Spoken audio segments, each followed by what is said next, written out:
Hello everyone, we're back again with some more AC3 action. Righty. So, I just want a quick mini little break. Let's have a look on the laptop, see what's new. Because we did get quite a lot of emails throughout the time of us being inside the Animus. Here we go. It's from Rebecca Crane. Am I the only one who thinks we should buy a few space heaters? Maybe a couple of jackets too. It's cold down here. I sort of figured that as we powered the place up, we'd turn on its climate control system or something. Guess not. Maybe the first civs like it this way.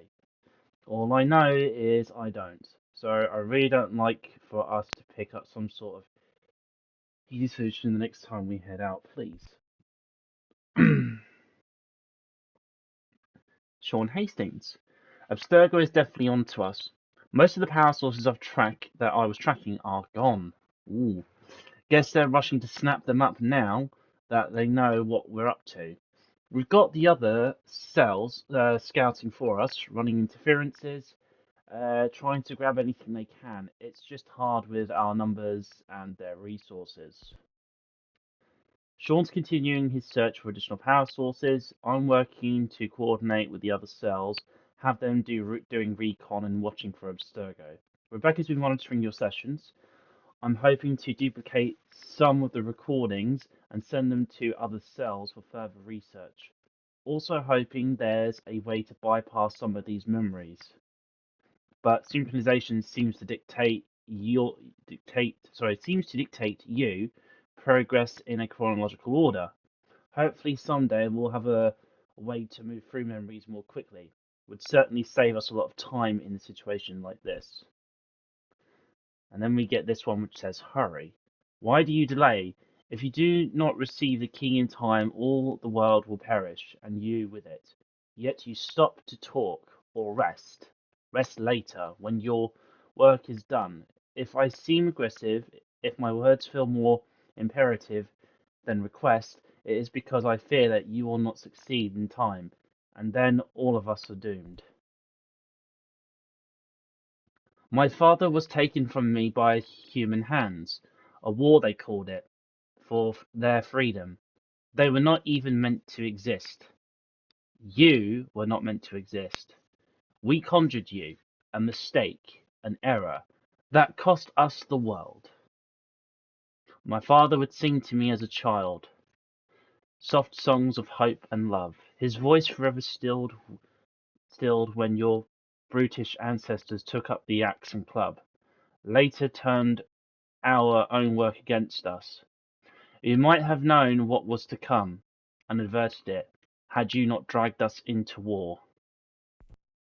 Here we go. It's rather incredible the way your lunatic fringe tries to conjure the word spirit of the founding fathers to support their various causes. And by incredible, I mean hilarious. They hold up slave-owning sexist homophobes as if they're some sort of ideal to which one should aspire. Oh, and in case you think I added that last bit for fun, as the sexism and slavery bits are already common knowledge, sodomy was a criminal offence in every one of those 13 colonies, except for Georgia and Thomas Jefferson, quote, championed of personal liberty that he was, advocate for the castration of homosexuals. Lovely fellows, these founding fathers of yours, and now there's that new bit of madness with people asking for the removal of textbooks referring to their slaves owning. Ooh. And before you think to turn it back round and rightly point out the barbarism was inspired by English law, last I checked, two stupids don't make a smart. I thought the whole point of the revolution was to break free of the old ways, and it certainly doesn't recommend your founders as the sort of persons one should aspire to become, unless you aspire to become a manipulative bigot. Least you think I'm championing some sort of leftist agenda. Okay, let's keep going here. I gladly shame the intention. Sorry, I gladly shame the internet tough guy who celebrates the Treaty of Tripoli as well. Shame on them for thinking it shows anything other than something taken straight out of the first grader's guide to international relations. Its intent wasn't to prove America wasn't a Christian nation. They were saying they weren't going to reignite the Crusades, right? No, that would be delayed for a couple of centuries. Now, I don't believe your founding fathers wanted to establish a theocracy. And they probably did intend for the country to be welcoming of all religions. But this isn't proof of that. I suppose the point I'm trying to make is that people might want to spend a little less time romanticizing and manipulating the past. Fat chance that. And a bit more time focusing on how to improve the future. Fatter chance still. That's not saying there isn't plenty to be learned from looking back, because there is.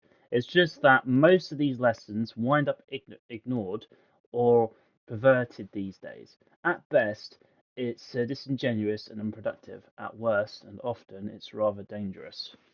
Okay, I mean, as much as from reading it and then how Sean has put it as it is, it's I don't want to go into the whole politics thing, but guess what? Sean brings it up. From what my gathering of you guys over in the States and your fought for independence was generally out of you weren't being represented, especially within our own parliament. And so by rights, you decided to have your revolution, and in a way, you won. Now, granted, considering at the time of the majority of things that Sean has said here, a majority of the stuff was considered legal, or at least they wanted to legalize certain things to keep things under a certain control. First and foremost, America in its entirety, before it becoming the 13 colonies, was not Christian. Whatever it is that the actual true Americans, the native of the land, whatever their religious belief system is, or, well, not was, but is, that was the main aspect of their religion, or whatever their belief system may be. And it wouldn't be until the first few bits of Christendom were to arrive that Christianity slowly was moving in and pushing into the New World. Now, if we have a look at it from the southern point of America, you have proper Catholicism, where it's, well, Catholic, and the more north you get closer to Protestantism. Protestantism? Yeah. Excuse me. Now, don't get me wrong, I'm pretty sure there were other faiths that were more or less in America, maybe during around its founding. But Christendom was still considered to be the top religion. So that is what it is. But when it comes down to, let's just say, what it is that the founding fathers wanted to do, if we take into the account of how the Constitution was written by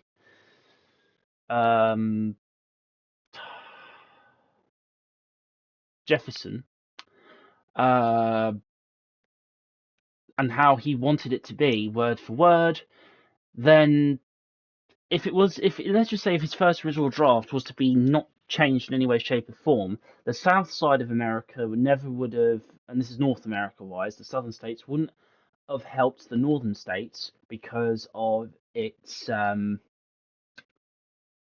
well, would somehow upset the whole slave owners sort of thing. Now, it's to go along with here where they say like slave owning, sexism, homophobia, and all that sort of stuff. Considering this, all the stuff that is mentioned or spoken about at the time was not considered illegal.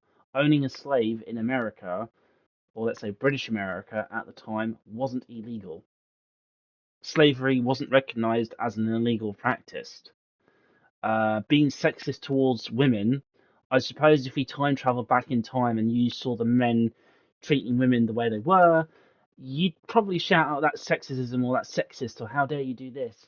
And the men will probably just laugh at you thinking that you're insane and probably would happily chuck you into a mental asylum. And as for homophobia or being, I don't believe, I mean, I wouldn't. I mean, a phobia is more or less being afraid of something, and I don't believe the people at the time were in fear of being, well, of gay people. It's not like the gays somehow would just scare you to death. But I'm guessing, considering, let's just say, how God-fearing Christians were at the time, it was something that was considered to be wrong. And again, we're going from a time basis. So what you and I and everyone else in the Western civilized world would consider to be that we're cool with, that we're fine with, to them back in time, back around let's just say the 18th century and any other point, they didn't see it that way. In fact, they downright made it illegal. So it is what it is. But that doesn't mean, let's just say this, and this is the funny fact. If you went up high enough in the chain of command in any organization or any act of government, albeit out in public, most people would be, how you'd expect. Yes, yes, yes, all smiles, hand waving, and opening up places and whatnot. But behind closed doors, be under no form of illusion that people got up to some nasty businesses, and because they were in charge, they can get away with it. Not the nicest way, but it is the truth. Anyway, enough about politics. So, what's the latest? Learn anything interesting while you were exploring? They were working on some weird stuff towards the end. Trying to engineer new bodies and store their minds inside computers. Failure after failure. It must have been hard for them. I worry about it too. I mean, they say there's something in here that'll help us, but what is it? Why is it locked up if it's exactly what we need? I don't know. Maybe it's dangerous. Maybe they wanted to make sure only you could reach it. That's the other question. What makes me so special? I guess we'll know once we open the door. Hey, I hope it's not uncomfortable for me to ask, but what happened with Lucy? I don't know. I'm sorry, I shouldn't have said anything. No, it's fine. I really don't know. I was talking to my dad about it. It's hard to say. I mean, Juno definitely took control, but I think I agreed to it on some level. I think I let her in. No. That's not right. It wasn't her. Not exactly. It was more like a program. Does that sound weird? It showed me things. What'd you see? That if I didn't stop Lucy, Abstergo would get the apple, and we'd all be dead. I still don't understand why she turned on us. I'm sure she thought she was doing the right thing. I gotta get back to work. You might want to do the same. Well, let's go quickly talk to William. Come on, son. We got work to do.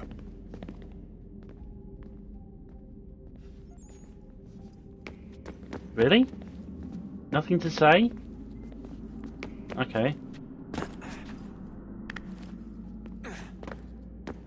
Let's go and talk to Sean very quickly, and then we'll explore more of the temple.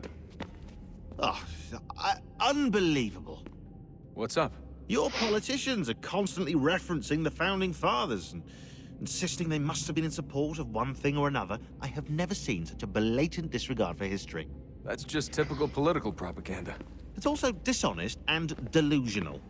How can anyone claim to know what these people wanted based off scraps of paper and wishful thinking? They're looking for intent. What these men envision for our country and its future. Idealistic and unlikely. I don't think most of your presidents and senators and judges care what the founders thought. They just want to know how they can bend old words to achieve modern goals. Who cares if they were deists or theists or wanted a central bank? Why do people need the validation? What should matter is what you, as an individual, believe. And why you believe it. What, are we so insecure that we have to find 18th century letters to validate our beliefs? Oh, look, Mum, a dead man agreed with me. Maybe. If you transpose the letters in his shopping list, you can plainly see he was on my side. Jesus, Sean. It's a cynical way to look at it. Doesn't make it less true. I keep trying to understand how men like Washington and Jefferson could dedicate their lives to the pursuit of liberty and equality, yet have no problem owning slaves. It's hypocritical in the extreme, and your history books make only passing mention of the subject, as if it were of little consequence. They had a war to win. Country's future to secure. How could they deal with all these issues at the same time? Spoken like a true apologist. We hear it today, too, that matters of civil rights and equality must wait. There are conflicts to settle, economies to salvage. What do any of these things matter if the people are not free and equal? All of them.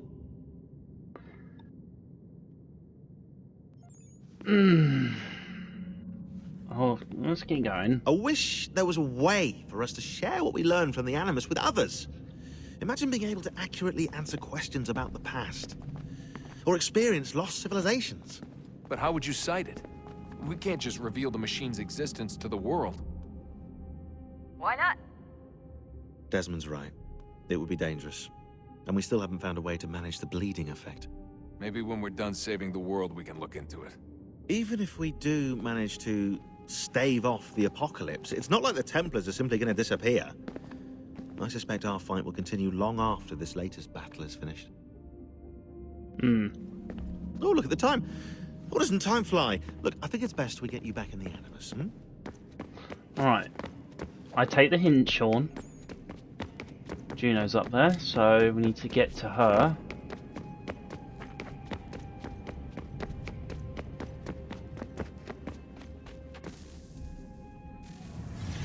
What is a fact? Is it fixed? Immutable?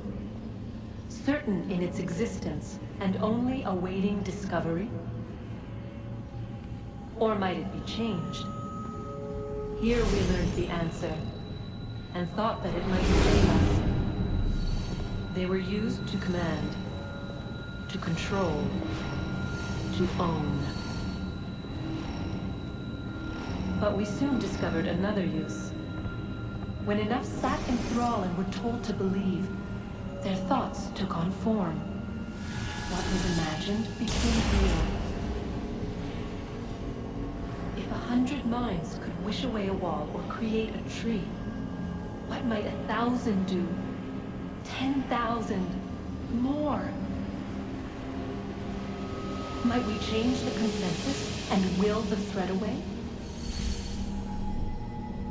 We resolved to send one into the sky where it might illuminate us all. Once placed, a sentence would be uttered. Make us safe. In this way, we would change the consensus. We would save the world. But it never came to be. We sent a dozen of them skyward, but there was no way to maintain control, to direct the beam, to enthrall the world, to speak the words. Though this was strange and dangerous, what we tried next was worse.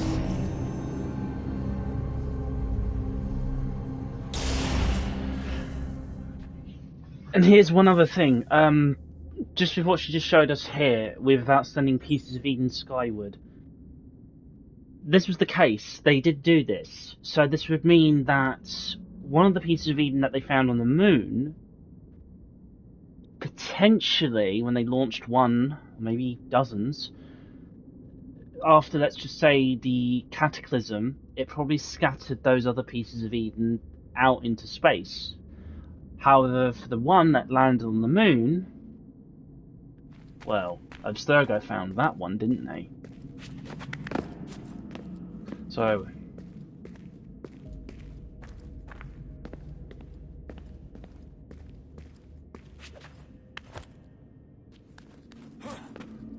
where is this next one then?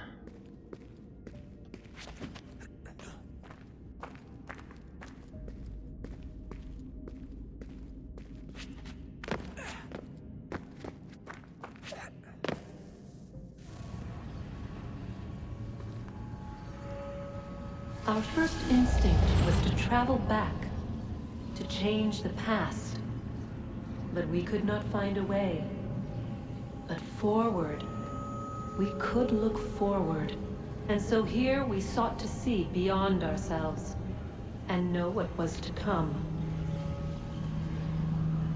First, we watched to learn if our work would succeed.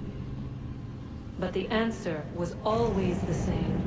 So we moved on to other things. But she remained.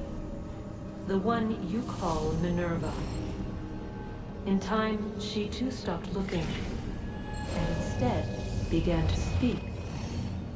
She called out across time, in the hopes that you might be saved. She hid messages where none might find them, save for you and those within this place. Fascinating. Tired of it. The cryptic warnings, the threats. Just tell us what you want! But they are.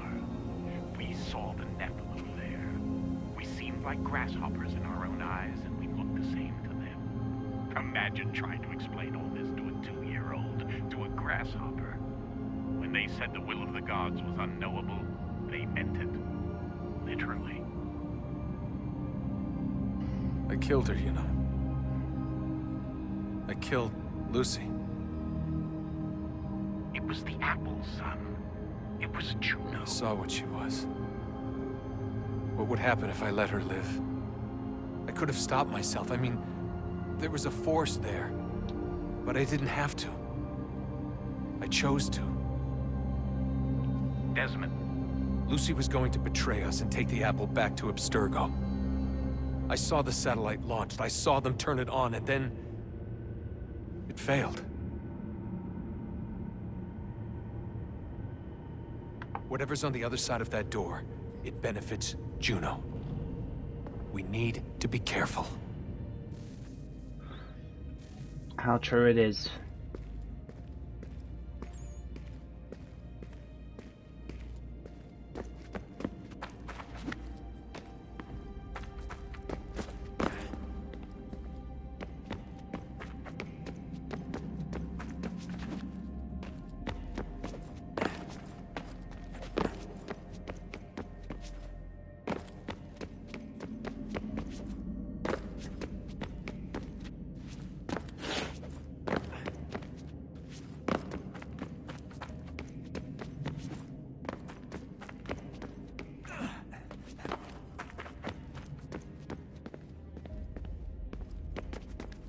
Hold on.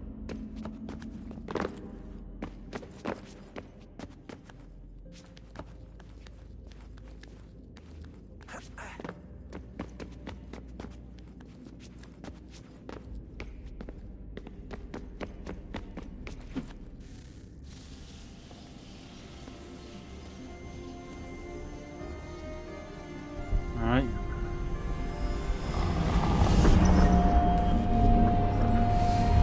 Stories the temple will tell me today.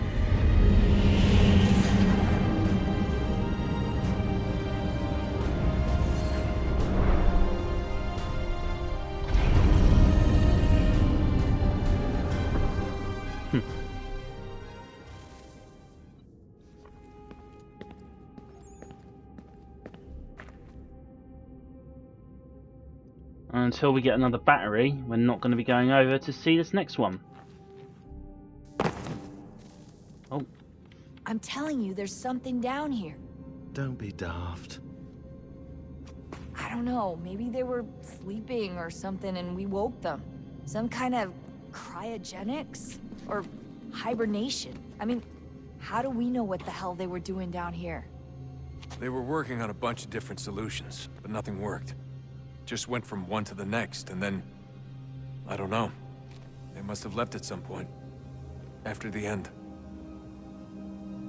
I wonder what the world would be like if they'd succeeded. I'm more concerned about what it'll be like if we don't. Salvation. They found a way. Too late for them, but not for you. Sealed to protect it.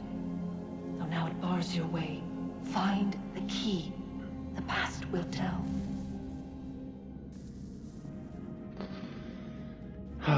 past will tell. Alrighty. Well, my ladies and gents, we'll be in the Animus shortly. Next time you see me, we'll be getting another mission with Connor. Please leave a like, subscribe, and comment.